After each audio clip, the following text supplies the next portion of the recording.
Magandang umaga po sa lahat. Gutom na kayo? Kawawa naman kayo. Sige, subukan natin maging mabilis at masaya. Itong sasabihin natin. Ang title ng aking presentation sa araw na ito ay Social Media while Social Change may question mark. Kasi gusto ko yan tanong sa lahat ng mga tao. Bago ko magpatuloy, gusto ko malaman, sino rito ang may vlogs? About 10-15% of the audience. Sino rito ang nasa Facebook? Oh, parang about 90%.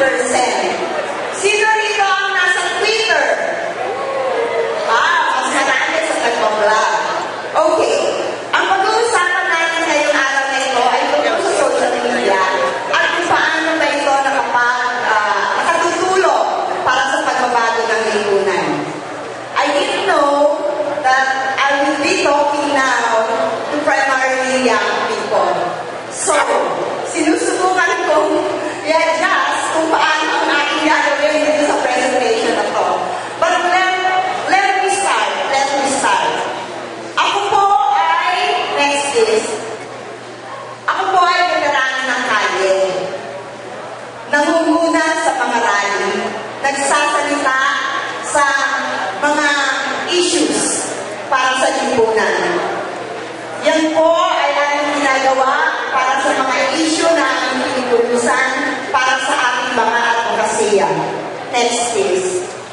Makapalang mukha ko. Hindi naman ako lawyer, pero nakikipag-usap ako sa mga legislators, nakikipag-balik-taktakan tayo sa kanila. Gusto natin iparating sa kanila kung ano yung nasa sa loob ng mga ordinaryong tao tungkol sa mga usaping panlipunan.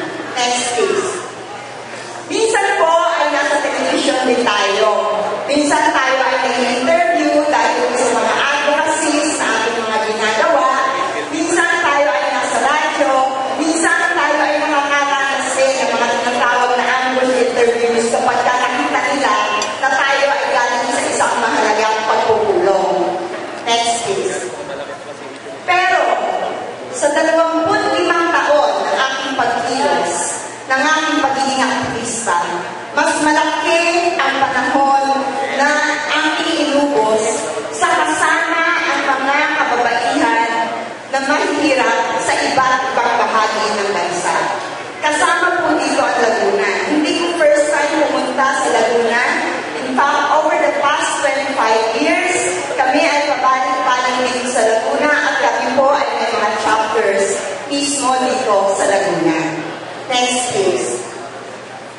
Hindi po ako peki. Sa totoo lang, bago ako nagsulat ng diretso sa computer, taon ang binilang.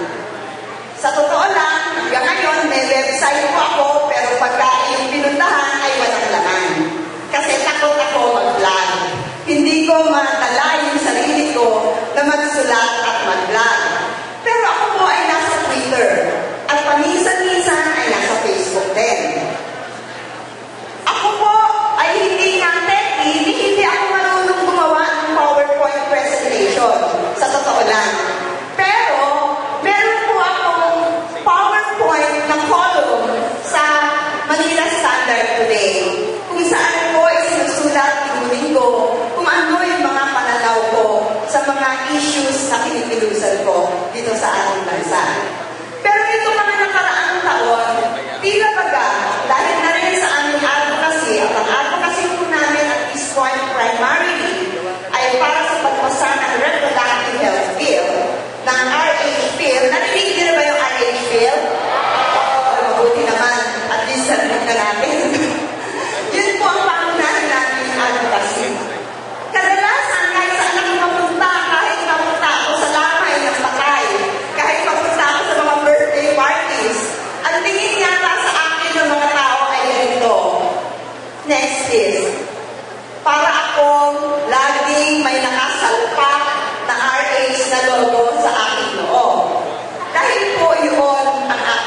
ginagawa sa kasalukuyan. Hindi lang RH ang aming uubusan ng oras. Tayo rin po ay involved sa mga political issues, sa mga socio-economic issues, sa mga socio-cultural issues, pero lagi at lagi, tinitignan natin to at inilalabas natin dito sa mga issues na to ang mga karapatan ng mga kababaihan. Kasama po doon ang karapatan ng mga kabataan, kababaihan, ng mga nanay, at karapatan ng mga tumatandang kababaihang kagaya ko. Kasama po kami doon. Next please. Gusto ko sanang ipakita na sa social media, actually, sabi ko nasa Twitter ako, siguro ang tanong ng marami, anong ginagawa ng isang tumatandang aktivista na kagaya ko sa social media? Marami na po nasabi tungkol sa social media at social change. Marami na yan. Narinig natin kung paano ang ibang mga gobyerno ay nakapos na ang pinagsimulan ay social media. Narinig din po natin kung paano ang ibang personalidad ay sumikat at lumubog dahil din sa social media. Hindi ko alam kung narinig niyo kung paano nga na-discover si Charisse. Di ba siya ay sa YouTube na-discover? Hindi ko alam kung narinig niyo kung gaano ang kritisismo na tinanggap ng isang kongresistang boksingero na siya ay bumoto patungkol sa kaso ng impeachment. Ang boto niya ay kanyang itinwit. Hindi ko rin alam kung narinig niyo yung kaso ng isang sikat na senador na hindi sana mag-discover na ginagaya niya, ginagamit niya ang ideya ng iba, ang ginawa ng iba, ang sinulat ng iba kung walang social media. Ganon kalakas ang social media. The click matters. The click is powerful. At dito po, gusto ko ipakita ano ba yung advantages ng social media. Access to information has never been the same. Sa social media, sa Twitter, sa Facebook, ang bawat gumagamit nito ay parehong consumer at producer ng information. Napakabilis ng access sa information. Yung nangyayari ngayon dito sa One Labs, kung ito ay ipinutweet, yan ay nalalaman na ng buong kapulungan na nandoon sa Twitter. Lahat ng followers nyo. Napakabilis ng impormasyon. Hindi na natin kailangan maghintay ng news mamayang gabi. O nagyari o pinagpasan kung ano yung nangyayari ngayon ay siyang sinasabi at inaalam sa social media. Dahil dito, ang bilis din ng feedback. There has never been a time that ordinary citizens like you, ordinary students like you, can actually give feedback on what is going on right now, right here. Ang ibig sabihin, ang bilis ng takbo ng impormasyon. Ang bilis din ng access sa mainstream media. Pag sinabi ko ng mainstream media, yung iba dito nasa TV yata, nasa radyo, nagsusulat sa mga dyaryo, yan po yung mainstream media. Pero kung mapapansin nyo, umaga pa lang, yung pinag-uusapan sa Twitter, pinag-uusapan sa Facebook, dinadala yan ng mainstream media bilang news. Yan, isa sa pinagkukunan ng mga mainstream media kung ano ang iniisip, ano ang sinasabi ng mga Pilipino. Kung kaya ako, ikaw, tayo lahat, may access tayo sa mainstream media. In fact, yung ibang comments nyo sa Facebook, yung ibang comments nyo sa Twitter, pwede i-code sa mga news shows. Kaya instant celebrity agad kayo. Pag kayo ay na-code sa mga news na yan.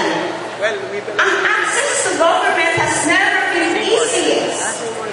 Dati, alam natin, kapag ka ang gobyerno, bago ka papunta sa isang opisina, dadaan ka sa maraming proseso at maraming tables na magpapasapasahin ka. Now, most of the government agencies, most, not all of the politicians, the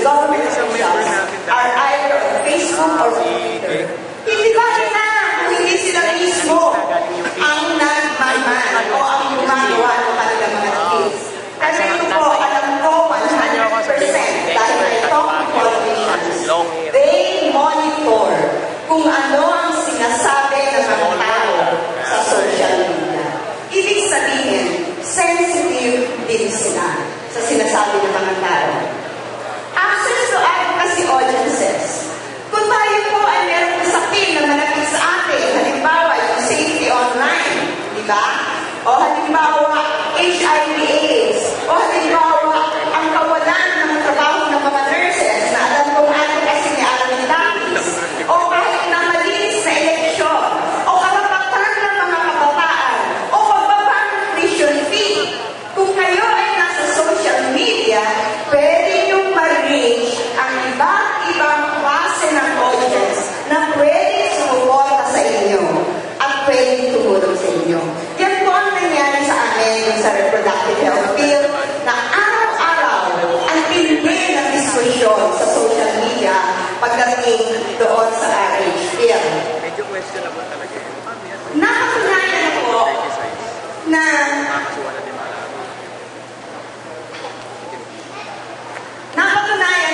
na malakas yung social media. Very powerful. The click matters. The click is powerful. Isang push lang ng retweet, ng tweet, ng post, ng repost, malayo ang mararating. Pero ang tanong ko ay, tama na ba? Is it enough na social media ang gamitin natin sa ating advocacy para magkaroon ng totoong pagbabago sa lipunan? Is it enough? Is social media enough to affect social change? And my answer is no. Let me tell you why. Next, please. Ito po, ayon sa PDI, 30% daw po ng Pilipino ang may access sa internet. 30%. Kung itong buong pie na to, ang buong populasyon ng Pilipinas, at conservative po ito kasi 94 million lang to. Ang sabi ng iba, 100 million na daw tayo ngayon.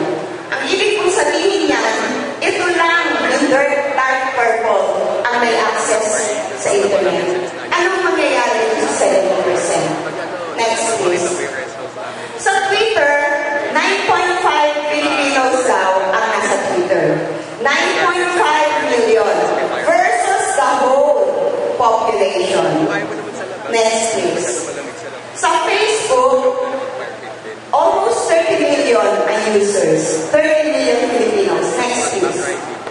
Ito lang po yan sa buong pie. Ang ibig sabihin, marami yung hindi nakaka-access sa internet. In as much as the internet, Facebook, social media can unite certain classes like ABC, it creates a divide between these classes and the lower classes who do not have access to social media. Next please. Bibigyan ko kayo ng sample. Itong mga kababaihang ito. Ito po ay 5 nanay. At iisa-isahin namin sila ng mabilis. Si Helen Caro. Si Helen po ay high school graduate na may unemployed na asawa. Na pang-apat na pagbubuntis, ayaw nilang manganak siya sa ospital. Sabi nila, midwife na lang. Next please.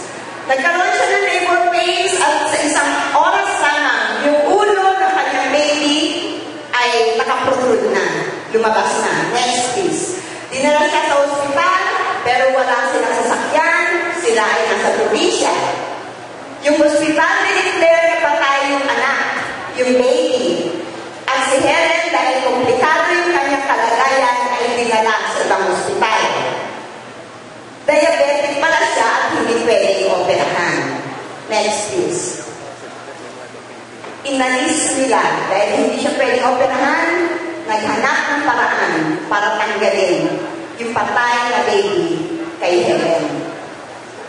Umuwi siya, pero yung tiyan niya patuloy na lumalaki.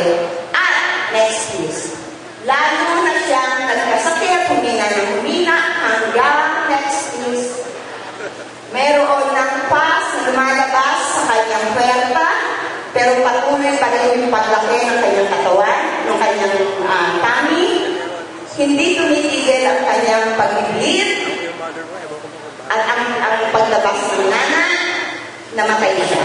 sa hospital nung pinaka. 41 years old si Helen. Sigurado ako dahil siya ang mahirap, wala siya sa social media. Next please. Si Jovelyn Cardenas, high school graduate, walang trabaho, nakipag-living sa isang seasonal worker na hindi rin dependable ang kita.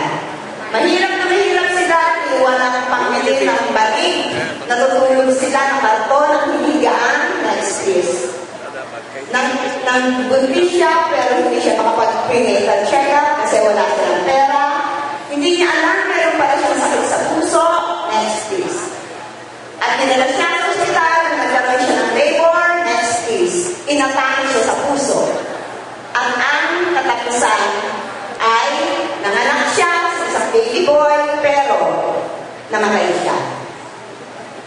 Kung wala kang pambili ng mattress, hindi ko alam kung meron kang pang-tweet o kung meron kang pang-Facebook o pang-internet.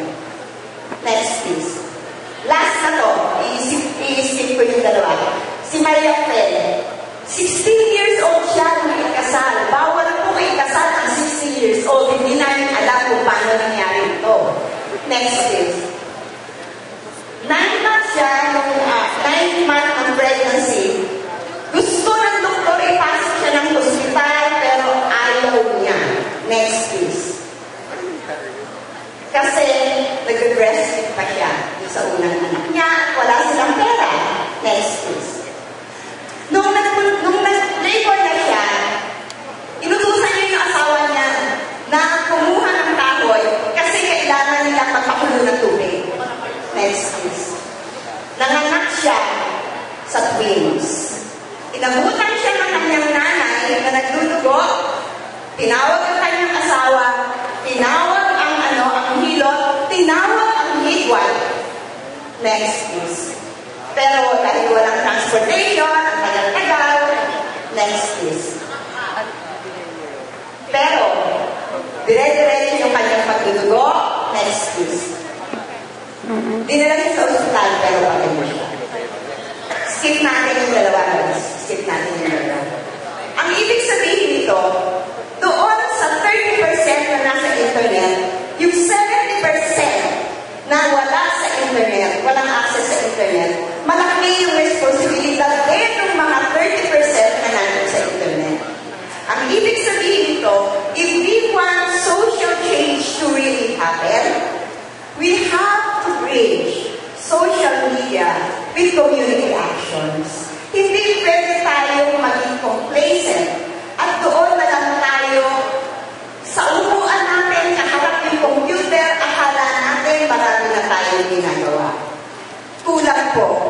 Kahit kung pinabagsak sa ibang bansa yung gobyerno, gumamit ng social media, people still had to go out. People still had to do things. The real challenge for us, last page, Royce, the real challenge for us at this point really is to create change on a personal level. Kailangan natin ng transformation kahit ano po ang inyong advocacy. Kahit ito ay malinis na eleksyon. For as long as tayo mismo ay naniniwala na ang mga nasa gobyerno ay mga boss at oo lang tayo sa lahat ng sabihin nila, wala akong magbabago. For as long as ang tingin ng mga kabataan ay nandito sila para lamang pumasok sa eskwela pero hindi mag-aral at hindi matuto, hindi ko mababago ang ating lipunan. For as long as ang media ay lagi na lamang titingin o mas i-cover yung mga usapin na sa tingin nila ay sensational at hindi bibigyan ng equal opportunity yung mga usapin na para ma-inspire yung mga tao, wala akong magbabago. For as long as yung mga kalalakihan ay tinitignan yung mga asawa nila na paanakan, ganun lang yata gusto niya eh. at yung mga babae tingin na lang sa sarili na kawawa naman tayo, Grabe, wala pong magbabago. year niya na ngayon. Ang sinasabi natin, para mabago lahat nito, kailangan natin maging active sa social media, kung natin na kayo. Pero, kailangan natin ng plus-plus. Social media plus-plus equals social change. Yun po, maraming salamat.